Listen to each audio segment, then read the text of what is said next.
Mes parents m'ont obligé à renoncer à leur nom de famille parce que j'étais un raté sans avenir, mais ils ne savaient pas que j'étais millionnaire en secret. Le ciel était gris ce matin-là, un reflet presque parfait de mon état d'âme pendant que je conduisais ma berline modèle 2012 vers le manoir de mes parents. Le moteur faisait un léger bruit en changeant de vitesse, un son que j'avais décidé d'ignorer pendant des années, non par manque d'argent, mais par manque d'intérêt à impressionner qui que ce soit. Cependant, pour Nestor et Marisol, mes parents, ce bruit était la symphonie de mon échec. Le portail en fer forgé s'ouvrit lentement. La maison des Montemayor se dressait imposante, une structure néoclassique qui criait l'opulence, bien que je sache, grâce à mes analyses privées, que l'entretien de cette façade leur coûtait plus de liquidité qu'ils n'en avaient réellement.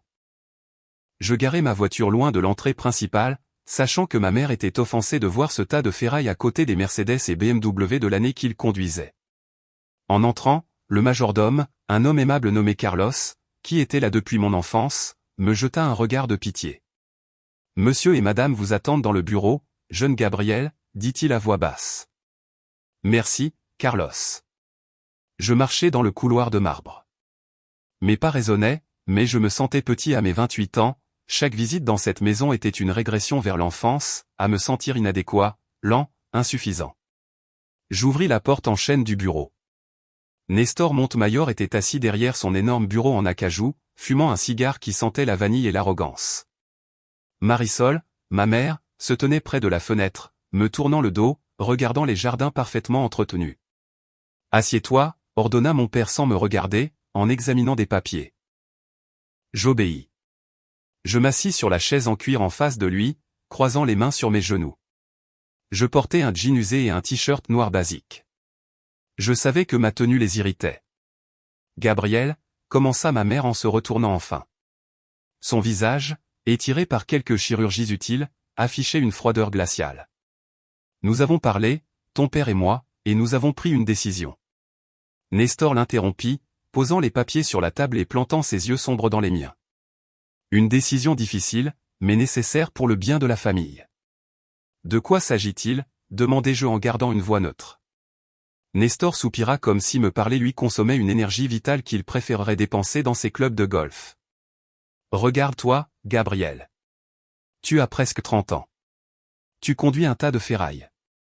Tu vis dans ce minuscule appartement en centre-ville qui sent l'humidité. Tu n'as pas de femme, tu n'as pas d'ambition et le pire de tout, tu n'as pas d'avenir. Je travaille, père, j'ai une vie tranquille, répliquai-je doucement. Tu travailles depuis un ordinateur chez toi, éclata Théil, en faisant on ne sait quelle bêtise. Probablement en gagnant des centimes en remplissant des sondages ou en jouant à des jeux vidéo. Pendant ce temps, ton frère André vient de conclure une affaire immobilière de 2 millions. André est un Montemayor. André représente ce que nous sommes.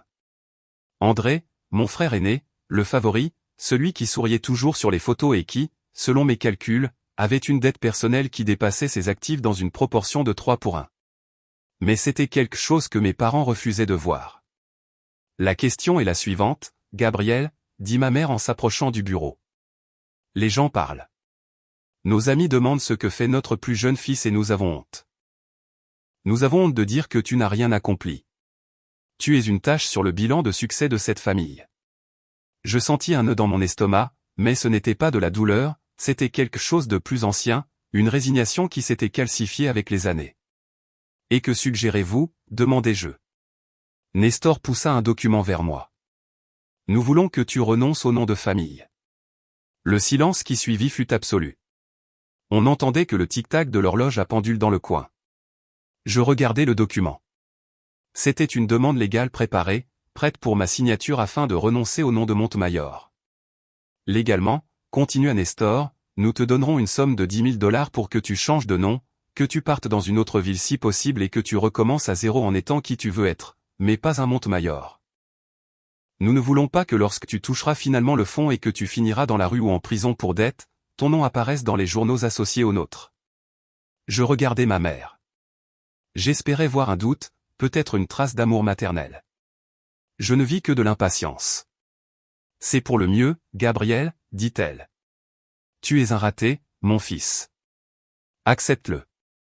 Libère-nous du fardeau de devoir expliquer ton existence. À ce moment-là, quelque chose se brisa en moi, mais ce ne fut pas mon cœur. Ce fut la dernière chaîne qui me liait au besoin de leur approbation. Je pensais à grand-mère Sophia, la mère de ma mère, la seule personne qui m'avait serré dans ses bras quand je pleurais, celle qui m'avait appris à lire, celle qui me disait que la vraie valeur d'un homme ne résidait pas dans ce qu'il montrait, mais dans ce qu'il savait. Elle était morte il y a 3 ans, me laissant un vide immense. D'accord, dis-je. Ma voix ne trembla pas. Nestor cligna des yeux, surpris par le manque de résistance. Comment ça, dit-il. J'ai dit que c'est d'accord, j'accepte. Je pris le stylo plume de mon père. Il était lourd. C'était un Mont-Blanc de collection. Je signai le document avec des traits fermes. Je ne veux pas des 10 000 $, dis-je en repoussant le papier. Gardez-les, vous en aurez peut-être besoin pour payer l'entretien du jardin le mois prochain. Insolent, marmonna ma mère. Ne fais pas le digne. Nous savons que tu as besoin de l'argent. Je n'en veux pas. Et quant au nom de famille, ne vous inquiétez pas. Je sais déjà lequel je vais utiliser. Je me levai. Je ne ressentis pas le besoin de crier ni de pleurer. Je ressentis une légèreté extraordinaire. Quel nom utiliseras-tu ? Demanda Nestor avec dédain. Pérez, Gomez, quelque chose de commun, je suppose, qui correspond à ta médiocrité. Castillo, répondis-je en les regardant dans les yeux pour la dernière fois. Le nom de grand-mère Sophia. Le visage de Marisol se contracta. Elle détestait son nom de jeune fille parce qu'il lui rappelait ses origines humbles avant de se marier avec l'argent des Montemayor. Ta grand-mère était une femme simple qui est morte sans un sou, cracha Marisol. Ma grand-mère était la seule personne décente dans cette famille, corrigeai-je. Au revoir, Nestor. Au revoir, Marisol. Je me retournai et sortis du bureau. Je sortis de la maison, je montai dans ma vieille voiture et tandis que le moteur rugissait brutalement au démarrage, je sus que c'était le son de la liberté. Chapitre 2. La forteresse invisible. J'arrivai à mon appartement 40 minutes plus tard. C'était un endroit dans un quartier sur mais modeste de la ville. Le bâtiment était ancien, en briques rouges. Je montai les 3 étages par les escaliers. En entrant, l'image de raté que mes parents avaient de moi s'évanouissait. Mon appartement était, en effet, simple en termes de meubles, un canapé confortable, une petite table, une cuisine propre, mais une des pièces était fermée par une porte de sécurité biométrique. Je posai mon empreinte digitale et j'entrai. Le bourdonnement des serveurs m'accueillit. La pièce était sombre, éclairée uniquement par la lueur de 6 moniteurs haute résolution disposés en un arc parfait. Sur les écrans, il n'y avait pas de jeux vidéo, il y avait des graphiques en chandelier japonais, des flux de nouvelles de Bloomberg en temps réel, des algorithmes d'exécution que j'avais moi-même programmés et des soldes de compte. Je m'assis sur ma chaise ergonomique Herman Miller. Je respirai profondément. Moi, Gabriel, le raté, j'étais connu dans les forums d'investissement de haut niveau et par un groupe sélect de clients institutionnels comme l'architecte. 5 ans auparavant, j'avais commencé à opérer sur le marché des changes avec les quelques économies que grand-mère Sophia m'avait données en secret avant de mourir. J'avais un don, ce n'était pas de la chance, c'était une capacité presque pathologique à reconnaître des schémas mathématiques dans le chaos du comportement humain. Pendant que mes parents pensaient que je perdais mon temps sur l'ordinateur, j'étudiais les marchés asiatiques, j'apprenais sur les dérivés financiers, les options et les contrats à terme. J'ouvris mon compte principal. Solde total 14 895 430 $ USD et ce n'était que mon compte personnel de liquidité. J'avais 30 autres millions répartis dans des biens immobiliers commerciaux au nom de fiducies anonymes, des bons du trésor et des participations dans des startups technologiques. Je travaillais comme consultant fantôme et analyste financier senior pour 3 des plus grands fonds spéculatifs de New York et de Londres. Ils ne connaissaient pas mon visage, ils ne connaissaient que ma voix déformée lors d'appels cryptés et, surtout, ils connaissaient mes résultats. Mes prédictions avaient un taux de réussite de 94%. Ils me payaient des commissions exorbitantes juste pour leur dire où déplacer l'argent. Bienvenue, monsieur Castillo, me murmurai-je à moi-même, en essayant le nouveau nom. Ça sonnait bien, Gabriel Castillo. Mon téléphone crypté sonna. C'était Marcus, un gestionnaire de fonds à Chicago avec qui je collaborais. Gabriel, j'ai vu ton analyse sur la chute du secteur énergétique en Europe de l'Est. C'est brillant. Nous sommes à découvert sur le gaz naturel et nous avons déjà gagné 12% en 4 heures. Comment l'as-tu su ? Ce n'est pas de la magie, Marcus. C'est la corrélation entre les tarifs de transport et l'instabilité politique récente dans la région. Tout le monde regardait le prix du baril. Moi, je regardais la logistique. Tu es un génie. Au fait, ta commission pour ça va être énorme. Je te transférerai un demi-million vendredi. Merci, Marcus. Que ce soit sur le compte des îles Caïmans, s'il te plaît. Je restructure mes impôts. C'est fait. Dis, quand vas-tu arrêter de te cacher? Tu pourrais faire la couverture de Forbes. Tu pourrais avoir ton propre fonds à Wall Street et écraser tout le monde. J'aime ma vie, Marcus. J'aime la tranquillité. Je n'ai pas besoin de yacht ni de fête. J'ai seulement besoin des chiffres. Je raccrochais. Je me penchais en arrière sur ma chaise. Mes parents m'avaient chassé par honte, pensant que je n'avais rien. L'ironie était délicieuse. J'aurais pu acheter leur manoir au comptant 3 fois. J'aurais pu acheter le country club où mon père passait ses après-midi, mais je ne le faisais pas parce que je comprenais quelque chose qu'ils ne comprenaient pas. L'argent fait du bruit, mais la richesse murmure. Le vrai pouvoir est la liberté. Et eux étaient esclaves des apparences. Chapitre 3. La transition. Les mois suivants furent une bureaucratie libératrice. Je fis les démarches pour mon changement de nom légal, mon passeport, mon permis, mes cartes de crédit, les noirs que mes parents n'avaient jamais vus. Tout passa au nom de Gabriel Castillo. Je décidai que, en hommage à grand-mère Sophia, je ne porterais pas seulement son nom de famille, mais que je commencerais à vivre un peu mieux, bien que toujours sous le radar. J'achetai un appartement en attique dans le quartier financier, pas le bâtiment le plus luxueux de l'extérieur, mais je rénovai l'intérieur avec une technologie de pointe et une isolation acoustique totale. Je gardai ma vieille voiture pour quand je visitais certains quartiers, mais j'achetai une berline électrique haut de gamme, de couleur gris mat, sans logo pour mes longs voyages. Mon patrimoine continuait de croître, le marché était volatile et j'aimais la volatilité. Alors que le monde paniquait à cause d'une crise inflationniste, je pariais contre les devises faibles et je gagnais des millions pendant mon sommeil. Cependant, je gardais un œil sur les Montemayor. J'avais des alertes configurées dans mes systèmes. Je savais que l'entreprise de mon père, Investissement Montemayor, une société d'immobilier commercial, était endettée jusqu'au cou. Ils avaient contracté des prêts massifs basés sur des projections de croissance irréalistes. Et mon frère André, le succès, dépensait le capital d'exploitation dans un style de vie qu'il ne pouvait pas se permettre. Voyage à Dubaï, voiture de sport, montre à $50 000. C'était un train sur le point de dérailler. 2 ans passèrent. J'avais maintenant 30 ans. Ma fortune personnelle frôlait les $80 millions liquides sans compter les actifs. J'avais fondé ma propre société d'investissement privé, Castillo Analytics. Je n'avais pas de bureaux ouverts au public, pas d'enseigne dans la rue, j'acceptais seulement des clients avec un patrimoine net minimum de $50 millions et uniquement sur invitation. Un mardi après-midi, je reçus une notification sur mon système d'intelligence de marché. Alerte, Investissement Montemayor en défaut technique de paiement. Je souris. Ça avait commencé. Selon les rapports, la banque principale de mon père menaçait de saisir les hypothèques de ses principales propriétés commerciales. Ils avaient besoin de liquidités urgentes. Ils avaient besoin d'un miracle. J'enquêtais plus en profondeur. Ils cherchaient désespérément des investisseurs privés ou un acheteur pour une partie de l'entreprise. Ils avaient été rejetés par toutes les grandes banques parce que leur note de crédit était nulle. J'appelai mon avocate, une femme brillante et impitoyable nommée Victoria, la seule personne qui connaissait toute mon histoire et mon identité. Victoria, j'ai besoin que tu prépares une structure d'acquisition. Pour quelle cible, Gabriel? Demanda-t-elle avec un bruit de papier en fond. Investissement Montemayor. Il y eut une pause de l'autre côté de la ligne. Tes parents, Gabriel, tu sais que c'est un actif toxique. Ils ont des dettes, une mauvaise gestion et des procès en cours avec des employés. Financièrement, ça n'a aucun sens. Je ne le fais pas pour l'argent, Victoria. Je le fais pour clore le chapitre. Je veux acheter leurs dettes, toutes leurs dettes. Je veux être le seul créancier de la famille Montemayor. Je comprends. Son ton changea.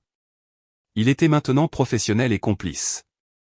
Si nous achetons la dette à la banque avec une décote, qui voudra sûrement s'en débarrasser, tu deviendras effectivement le maître de leur destin. S'ils ne paient pas, tu saisis. Exactement. Fais-le via Castillo Analytics. Qu'ils ne sachent pas que c'est moi. Qu'ils sachent seulement qu'une firme internationale est intéressée à les sauver.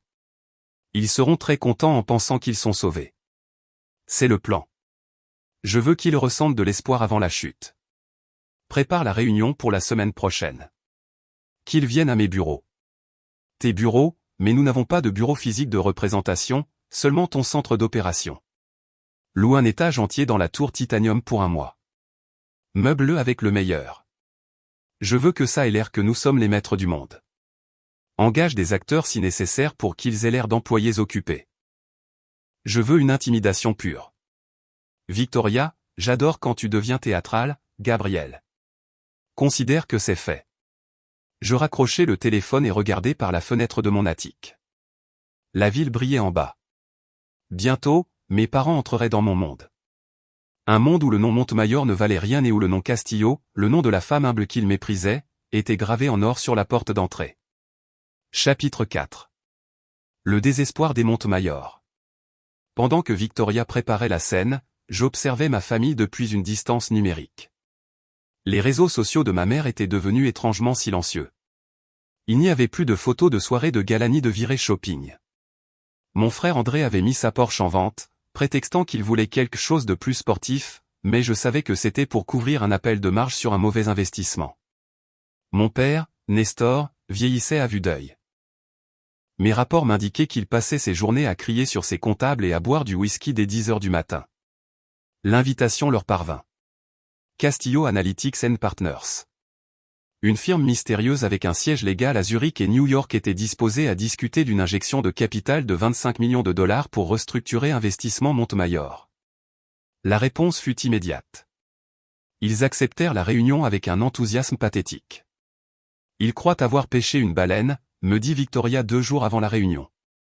Ils pensent que nous sommes des investisseurs étrangers qui ne connaissent pas la mauvaise réputation locale des Montemayor. Parfait. Le bureau est prêt. Il est spectaculaire, minimaliste, froid, cher. Tout comme toi. Le jour arriva. Je m'habillai avec un soin méticuleux. Pas de t-shirt noir. Cette fois, je mis un costume sur mesure de Savile Row, couleur bleu nuit. Le tissu coûtait plus cher que la voiture que je conduisais quand ils m'ont chassé de la maison. Une montre Patek Philippe discrète mais immensément précieuse à mon poignet gauche. Des chaussures en cuir italien polies à la main. Je me regardais dans le miroir. Je n'étais plus le garçon voûté et triste. Ma posture était droite, mon regard était dur. L'exercice et la bonne alimentation des dernières années avaient défini mes traits. J'avais l'air d'un requin, j'avais l'air d'un Castillo. Je conduisis ma berline électrique jusqu'à la tour Titanium. J'entrai par l'ascenseur privé. En arrivant au 30e étage, tout était en place. Victoria avait fait un excellent travail. Il y avait des secrétaires engagés d'une agence de mannequins d'entreprise qui se promenaient avec des tablettes, des écrans géants affichant des données boursières et un silence respectueux que seul l'argent réel peut acheter. Ils sont là, m'avertit Victoria par l'interphone. Ils sont dans la salle d'attente. Nestor, Marisol et André. Fais-les attendre 20 minutes, ordonnai-je. Qu'ils transpirent, qu'ils deviennent nerveux. Offre-leur de l'eau, mais pas de café. Le café les détend ou les excite trop. L'eau ne fait que leur rappeler qu'ils ont soif.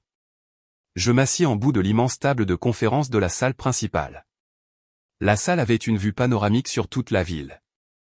D'ici, le manoir de mes parents n'était qu'un point insignifiant au loin. J'allumai ma tablette et j'attendis. Ces 20 minutes furent ma méditation. Je me souvins de chaque insulte, ratée, honte, tâche. Je me souvins comment grand-mère Sophia me donnait des bonbons en cachette quand ma mère me mettait au régime parce qu'elle disait que j'étais un peu grassouillet. Je me souvins comment mon père n'était même pas venu à ma remise de diplôme universitaire parce qu'il avait un tournoi de golf. Fais les entrées, dis-je enfin. Les doubles portes en verre dépoli s'ouvrirent. Ils entrèrent. Nestor portait son plus beau costume, mais il lui allait grand. Il avait perdu du poids. Marisol portait ses bijoux, mais son maquillage ne parvenait pas à cacher ses cernes profonds. André essayait de paraître confiant, mais ses yeux parcouraient la pièce avec un mélange d'envie et de terreur. Ils ne me reconnurent pas immédiatement. La lumière du soleil entrait par derrière moi, créant une silhouette, et je regardais des documents. De plus, L'idée que leur fils banni soit au sommet de cet immeuble était si étrangère à leur réalité que leur cerveau ne traitait même pas la possibilité. Bonjour, dit Nestor en utilisant sa voix d'homme d'affaires, bien qu'elle tremble légèrement. Je suis Nestor Montemayor. Merci de nous recevoir. Nous sommes impatients de discuter de l'alliance avec Castillo Analytics. Je ne levai pas encore les yeux. Asseyez-vous, dis-je. Ma voix était plus grave, plus autoritaire. Ils obéirent en s'asseyant de l'autre côté de la longue table. Victoria se plaça à ma droite, debout comme une garde prétorienne. Nous avons examiné vos chiffres, commençai-je, toujours sans les regarder, en tournant les pages d'un rapport que je connaissais par cœur. Ils sont désastreux, dettes toxiques, actifs surévalués, flux de trésorerie négatif depuis 6 trimestres consécutifs. Franchement, monsieur Montemayor, votre entreprise est cliniquement morte. Nestor devint rouge. Il n'était pas habitué à ce qu'on lui parle ainsi. Monsieur, excusez-moi, je ne connais pas votre nom, mais je vous assure que c'est une situation temporaire. Le marché a été difficile, mais avec l'injection de capital, nous avons des projets. Le marché a augmenté de 15% l'année dernière, interrompis-je en fermant le dossier d'un coup sec. Le problème n'est pas le marché, le problème est l'incompétence. André se leva à moitié, offensé. Écoutez, nous ne sommes pas venus ici pour être insultés. Nous sommes les Montemayor. Nous avons un héritage. Un héritage de dettes, répliquai-je, je levai lentement la tête et je me penchai en avant, laissant la lumière éclairer clairement mon visage pour la première fois. Bonjour, père. Bonjour, mère. Bonjour, André. Le silence qui tomba sur la salle fut plus lourd que le béton de l'immeuble. Marisol porta une main à sa bouche, étouffant un cri. Les yeux de Nestor s'écarquillèrent tellement qu'ils semblaient sur le point de sortir de leurs orbites. André resta paralysé, la bouche ouverte. Gabriel, balbutia ma mère. Gabriel Castillo, corrigeai-je froidement. Président et analyste en chef de Castillo Analytics. Bienvenue dans mon bureau. Non, ce n'est pas possible, murmura Nestor en secouant la tête. Toi, tu es un raté. Tu conduis une vieille voiture. Tu n'as rien.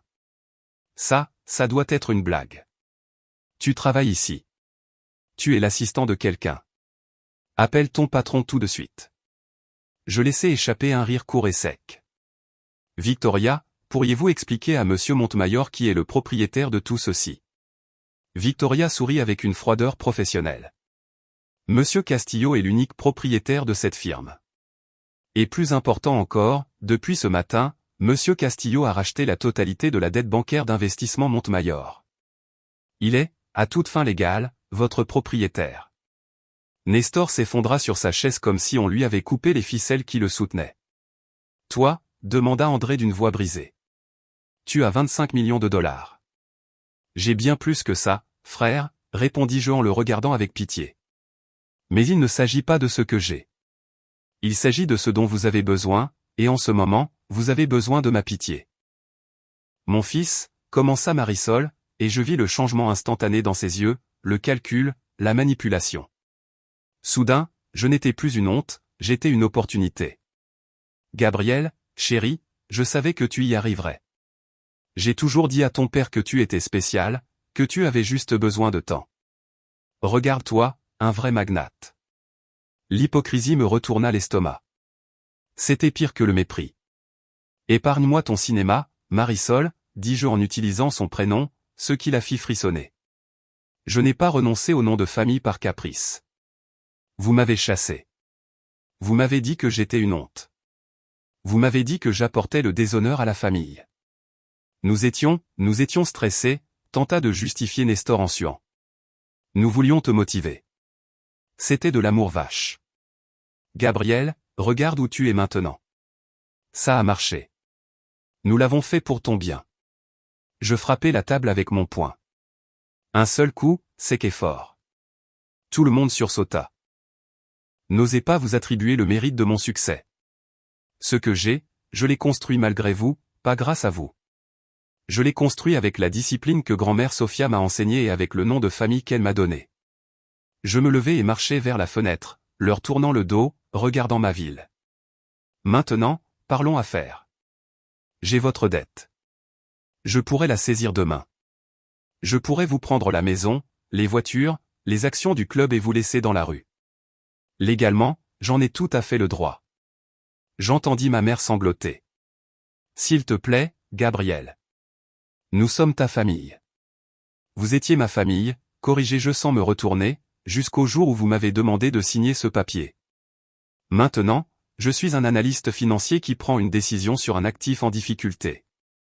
Je me retournai pour les regarder. Ils avaient peur. Une peur véritable. Pour la première fois de leur vie. Ils n'avaient pas le contrôle. J'ai une proposition. N'importe quoi, dit Nestor rapidement, n'importe quoi. Tu veux des actions de l'entreprise. Tu veux être le PDG. Nous te donnons tout. Je ne veux pas de votre entreprise médiocre, Nestor. Je ne veux pas gérer vos échecs. Je leur jetai un nouveau dossier sur la table. Voici mon offre. Nestor ouvrit le dossier avec des mains tremblantes. André et Marisol se penchèrent pour lire comme des naufragés cherchant la terre ferme. Quoi, qu'est-ce que c'est, demanda Nestor confus. C'est un accord de liquidation et de retraite, expliquai-je en me rasseyant en bout de table. Je vais absorber Investissement Montemayor au sein de Castillo Analytics. La marque Montemayor cessera d'exister. Je liquiderai les actifs toxiques et je restructurerai les propriétés qui en valent la peine sous ma propre marque. Tu vas détruire le nom de la famille, demanda André indigné.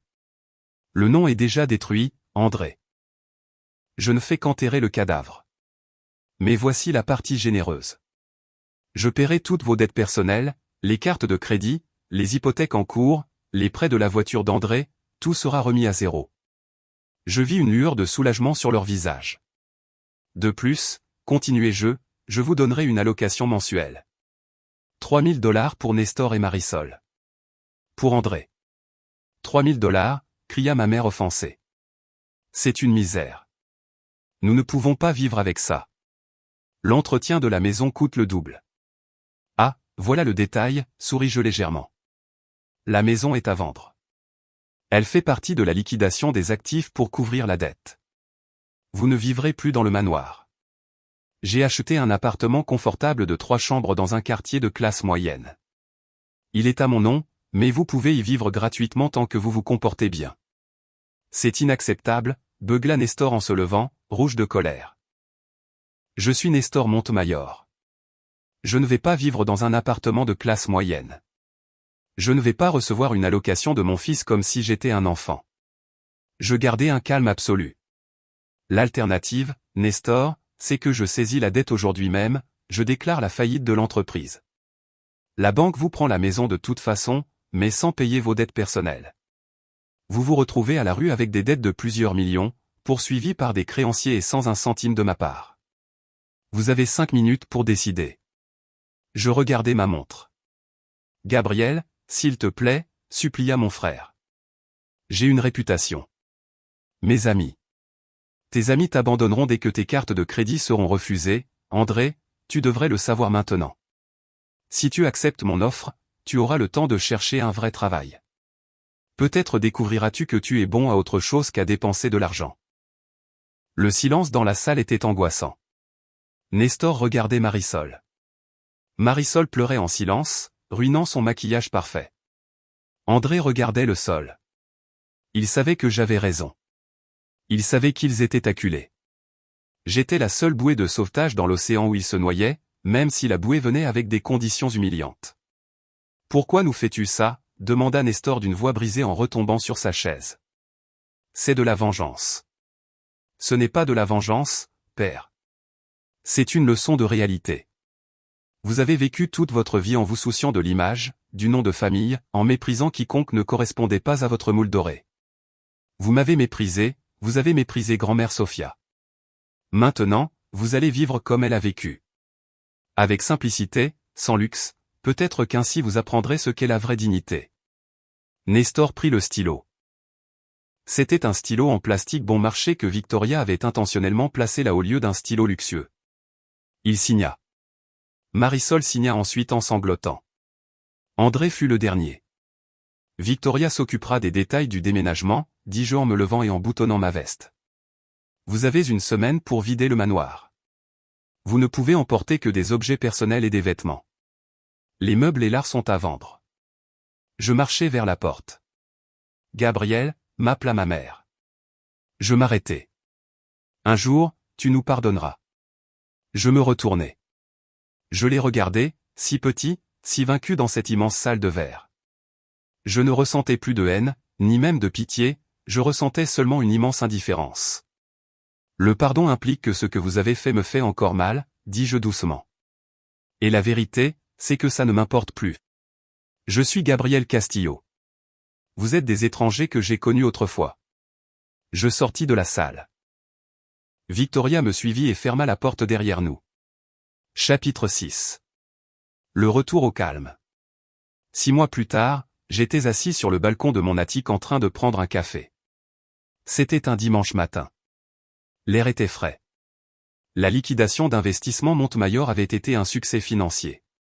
J'avais réussi à récupérer mon investissement et à obtenir un bénéfice de 20% en vendant les actifs immobiliers à des promoteurs. Le nom Montemayor avait disparu des cercles d'affaires.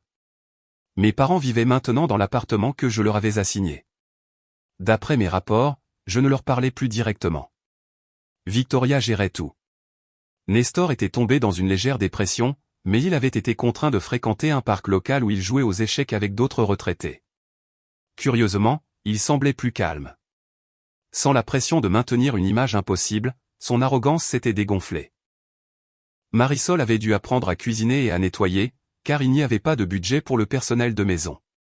Elle se plaignait constamment, mais ses voisins disaient qu'elle disait maintenant bonjour dans l'ascenseur. L'humilité forcée faisait son travail. André avait été le cas le plus difficile.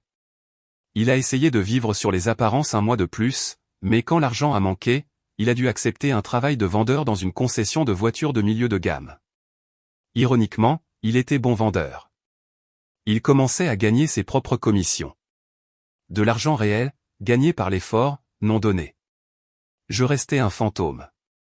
Personne dans le monde social ne savait que Gabriel Castillo était le fils des Montemayor déchus. Pour le monde, j'étais une énigme financière, un homme apparu de nulle part et qui avait conquis le marché. Ce matin-là, je reçus un courriel. Ce n'était pas du travail, c'était d'André. Objet. Merci, Gabriel. Je sais que Victoria filtre probablement tes courriels, mais j'espère que tu liras ceci. Au début, je t'ai détesté. Je pensais que tu étais un monstre pour nous avoir tout pris, mais hier, j'ai touché mon premier chèque de commission. J'ai payé ma propre électricité, j'ai acheté ma propre nourriture. Pour la première fois de ma vie, j'ai l'impression de m'appartenir et de ne pas être un parasite de papa. Tu avais raison. Nous étions des inutiles déguisés en succès. Tu es le seul qui a vraiment réussi. Je ne m'attends pas à ce que tu nous invites à dîner ni que tu veuilles nous voir. Je voulais juste que tu saches que même si tu nous as humiliés, je crois que tu nous as sauvés de nous-mêmes. André. Je fermai l'ordinateur portable. Je regardais vers le ciel. J'imaginais grand-mère Sophia souriant. Elle disait toujours que l'argent était un outil, pas un maître. J'avais utilisé cet outil pour briser les chaînes de ma famille, même si je devais d'abord briser leurs égos. Je me levai et allai vers ma salle de serveur. Les écrans clignotaient avec de nouvelles opportunités. Le marché asiatique ouvrait.